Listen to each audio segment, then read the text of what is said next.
What's happening, guys? This is the Week 6 battle of the LSBA versus our division rival Lindy, coach of the Turnt Tyrantrums.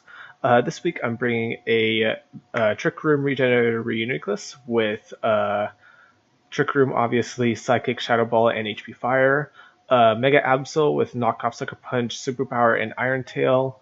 A more offensive Chestnut, Adamant, Max Attack, Max Defense with Leech Seed, Spiky Shield, Drain Punch, and Iron Head. I have that Iron Head in case the Mega Gardevoir decides to switch in on it, expecting a Drain Punch. It won't OHKO from full, but it does do around 80 to 90%. So it's really nice to get that huge chip damage off, because obviously you can't set up a substitute like it did last week if 90% of its health is cut off. I have an Expert Belt Tornadus with Sludge Wave, Air Slash, Superpower, and Sludge Wave. I said Sludge Wave, Heat Wave, sorry.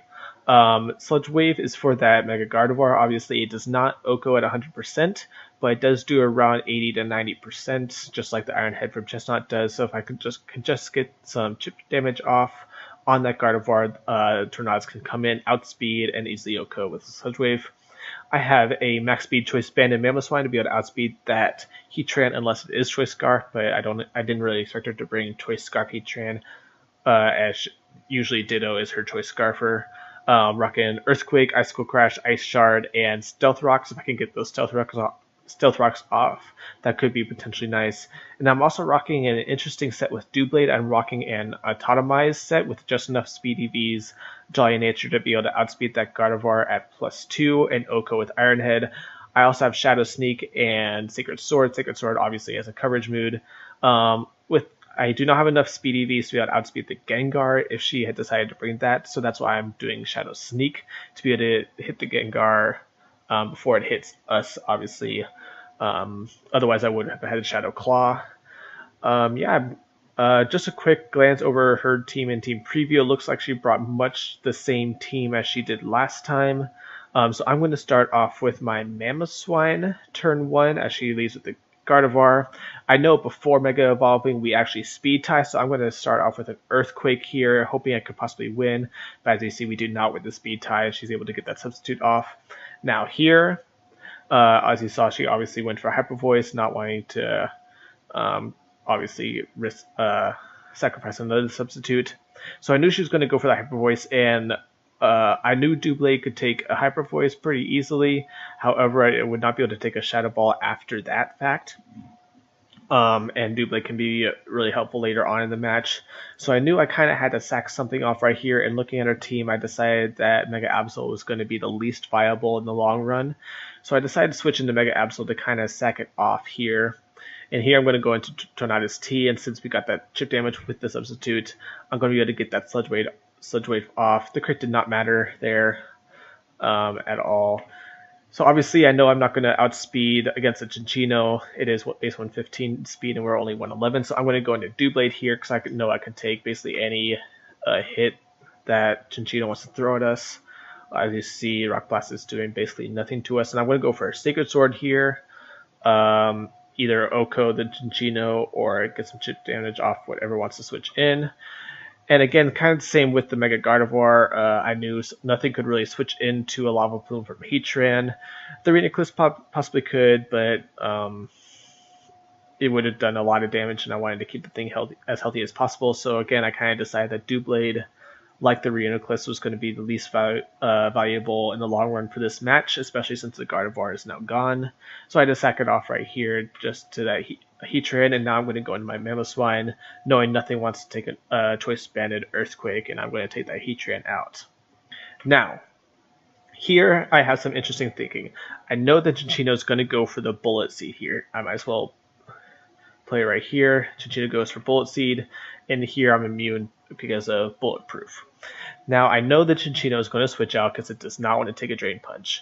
Looking at the rest of the team, she has Tyrantrum, which also does not want to take a Drain Punch, Scizor, which could take one, but it still doesn't appreciate it, and Ditto. Obviously, as Ditto comes in, it's going to morph into Chestnut, take my defense stats, and it's going to be able to eat up a Drain Punch no problem. So I highly expect her to be able to switch into that Ditto. Now, so the way Imposter works, And with the way speed works, Chinchino's going to switch out first, and Ditto's going to come in on my Chestnut, and Imposter's going to kick in, and Ditto's going to become Chestnut. And then my Chestnut is going to switch out and become Reuniclus. So basically next turn is going to be Chestnut on her side of the field versus Reuniclus. And then I can either fire off a Psychic or set up a Trick Room depending on how I felt. So that was basically my thinking going into this. So as we see, she switches into Ditto and I go into Reuniclus. However, we do not see Imposter kick in here. So obviously she just did not make the Ditto correctly, and it is a Limber Ditto, which is really unfortunate. That's always frustrating, misgenning your Mons, but it does happen. So here, she's either going to switch out or go for Transform, which she has to as Ditto. So I'm going to set up a Trick Room here. And here I'm going to go for the Shadow Ball. She switches out into Chinchino to be able to take that Shadow Ball, but it doesn't really matter. I'm just going to go for second this term. Easily Okos because Reuniclus has such an insanely high special attack stat. Here I'm going to go for the Hidden Power, which is going to Oko that Scizor. And again, since she doesn't have the Imposter, I'm just going to go for the Psychic, take that out. And here Trick Room's going to end, and in comes Tyrantrum, not wanting to risk it. I'm just going to switch into the Chestnut because, as we saw from a few weeks ago, Chestnut can take any hit that Tyrantrum wants to throw at it. And here I'm just going to Drain Punch the Tyrantrum for the win. And yeah, that's going to wrap up our Week 6 battle. It is really unfortunate that Ditto obviously had Limber instead of Imposter. However, in the long run, I don't really think it mattered too much because had it played out like I was thinking, it would have been my Reuniclus versus a basically Choice Scarf Chestnut, and I could have either set up Trick Room, which I probably would have, or fired off a Psychic. And basically she would have had to sack something off anyways and wait for that Trick Room to subside. So I think in the long run she might have gotten another kill possibly had she played it right if the Ditto were Imposter instead of Limber, but I think the win was pretty secured for us at that point. So yeah, it was frustrating, but I don't think it mattered too much in the long run. Yeah, that was really fun, and I look forward to bringing you guys our next battle.